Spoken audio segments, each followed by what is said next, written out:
রাজধানী রায়েরবাজার হাই স্কুলের অষ্টম শ্রেণীর শিক্ষার্থী শাহরিয়া শারমিন বিনতি বুধবার রাতে একই হাজারীবাগ এলাকায় হায়দার হোটেলের গলিতে নির্মমভাবে ছুরিকাঘাত করা হয় তাকে। গুরুতর আহত অবস্থায় তাকে উদ্ধার করে প্রথমে শিকদার মেডিকেল কলেজ হাসপাতালে এবং পরে ঢাকা মেডিকেল কলেজ হাসপাতালে নেওয়া হলে তাকে মৃত ঘোষণা করা হয়।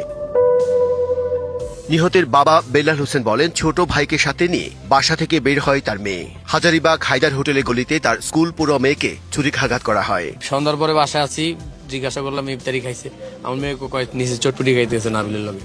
এই কতক্ষণ পরেই দেখলাম চিল্লাপাল্লা লেগেছে। এটা একটা সুষ্ঠু বিচার চাই, তদন্ত কইরা যে আমার মেয়েটার কেন মারা হইলো এরকম ভাবে রাস্তায় কোয়া, তার ফাঁসি চাই।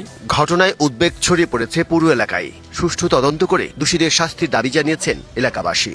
1 মাস হয় নাই একটা হাফ মার্ডার হয়েছে, একটা ছেলেকে হাফ মার্ডার করছে, আজকে একটা মেয়েকে মার্ডার করে। মার্ডার করার পরও এই ছুরিতে এসে আঘাত করছে, সেই ছুরিটা নিয়ে সে কিন্তু হাঁটতেছে। আজকে আমার বন্ধুর মেয়ে গেছে, কালকে আরেকজন বোন যাবে, ভাই যাবে, মা যাবে। দৃষ্টাকর্ষণ সবার প্রশাসনের কাছে করতেছি, এটা যদি খুব গুরুত্বপূর্ণভাবে দেখে। ঘটনাস্থল পরিদর্শন করেছেন হাজারীবাগ থানার ভারপ্রাপ্ত কর্মকর্তা হাফিজুর রহমান। প্রাথমিকভাবে যেটা জানা যাচ্ছে যে এটা প্রেম ঘটিত ঘটনা থেকে এটা হয়েছে। আমরা এই বিষয়ে যেহেতু শনাক্ত করার পরে আমরা বিস্তারিত আলাপ করব, যেহেতু বিষয়টি একদম প্রাথমিক পর্যায়ে আছে, আমরা পরবর্তীতে বিস্তারিত বিষয় জানাবো। জনবহুল এলাকায় গলির ভেতর স্কুল শিক্ষার্থীর এমন পরিণতিতে আতঙ্কিত সাধারণ মানুষ। ঘটনায় জড়িতদের দ্রুত গ্রেফতার এবং বিচার দাবি করেছেন নিহতের স্বজন ও এলাকাবাসী। Bijan Kumar Das, DBC news, Dhaka.